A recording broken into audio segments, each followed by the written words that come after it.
tell you what else I hate. I hate these miserable public health wowsers. I think I'll let Billy Joel introduce this story. I don't care what you say anymore, this is my life. Go ahead with your own life, leave me alone. What a banger, and applicable to so many situations. I'm sipping on a cup of tea this morning. This is actually a cup of Diet Coke, which I suppose, isn't that good for me. Tea, it's a health drink or it's a Group 1 carcinogen, depending on what side of the bed you woke up and who you ask. But I nearly spat it out because I read that these public health bullies want to put cancer warnings on wine bottles. Yes, they're not content with driving people to cheap illicit tobacco. Now they want to ruin drinking too. This is the World Cancer Research Fund has written to the British PM Sir Keir Starmer with the British National Health Service, that's the equivalent of Medicare over there, they run the public health system, to say that they want these labels. They wrote, quote, "The evidence is clear. Health labelling on alcoholic drinks is urgently needed in the UK to help save lives." Who knew it was the labels killing people? But Sir Keir is apparently considering it, so of course the wowsers have already jumped on it here in Australia. I'm surprised this hasn't already happened here, because normally this stuff happens here first before other people jump on it. The Cancer Council's Nutrition, Alcohol and Physical Activity Committee. I want to be a member of the Nutrition, Alcohol and Physical Activity Committee because I reckon I could get across all of those things quite adequately. But the chairwoman of this committee for the Cancer Council, Claire Hughes, she was in the News Corp papers this morning saying that the Cancer Council is supportive of governments introducing cancer warning labels on alcoholic products so Australians are aware of the health risk associated with these products, as though they were stupid and they didn't know that drinking is not a healthful thing to do. Now, I'm sorry to bring some facts into this, but in the paper this morning, it said there were 5,800 cancer cases linked to alcohol in Australia in 2020. There were a total of 153,177 cancer diagnoses that year. That means that alcohol was linked to just 3.8% of them. And yet, Joe, this is the number one problem. Got to put warnings on the wine bottles. Like, if you've made it this far in life, people who smoke know that smoking isn't good for them, right? Yep. The thing on the front of the packet, it doesn't matter. They know that. They were taught that in school. No one comes out of school going, yes, I know what I need to do if I want to be an ultra-marathon runner. Drink lots of wine. We know it's not the greatest thing to do for you, but really, do we need this?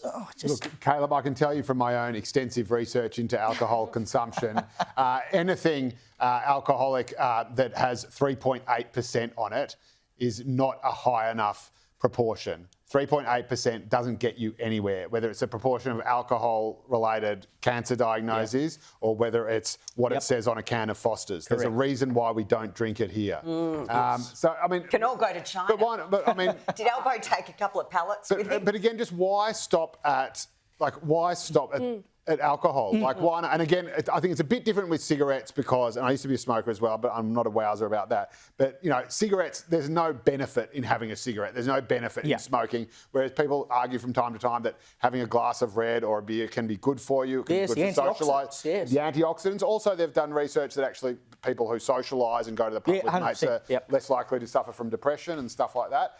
Not when they drink with me, but when they drink with other people. So the question just becomes, well, if you're going to just label everything because it might be bad for you or there is a risk associated, where do you stop? Do you have these labels on every Macca's McHappy meal you get? Don't eat that cheeseburger, kid, you're going to die one day. Do you have it on anything that's not, raw, unprocessed vegetables? Do you put it on fat people walking down the street saying, I made some poor life choices, don't be like me?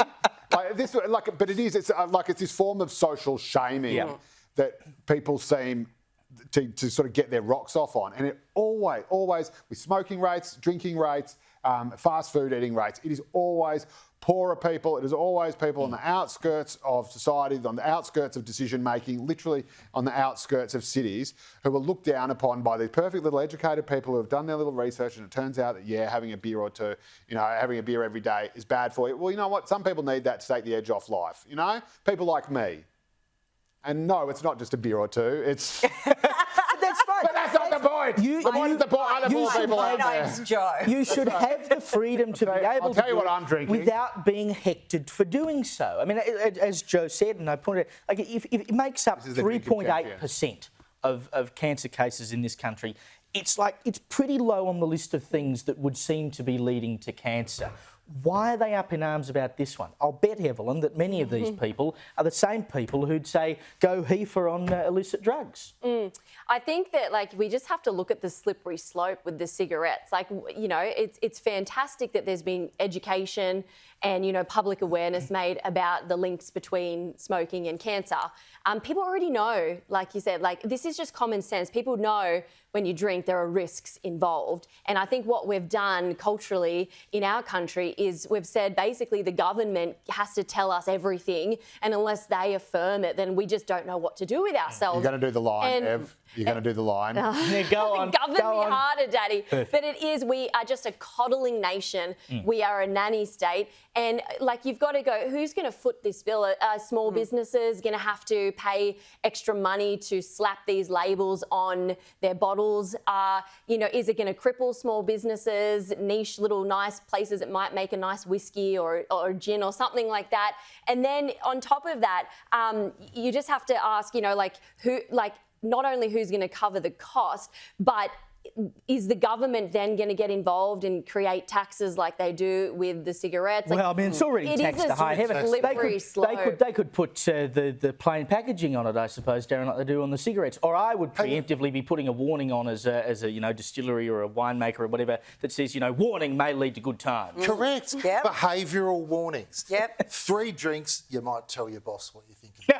5 drinks, you might run around in your jocks. Okay, that's what it should be, and you can then measure your behaviour according to that gold standard. See, Darren, we've got the marketing team here sorting this stuff out already. I even saw the warning label that exists on some alcoholic bottles where it says alcohol could lead to pregnancy. Yep. Well, geez. But I mean, can I just, as a final point before we move on, Yes. I did notice that apparently drinking wine for women in particular can increase levels of estrogen.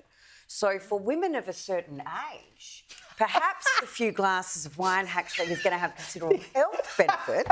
As they battle the pause, Well- they get a boost to their estrogen Well, levels through the nightly show. I'll have Gets you through, Holly.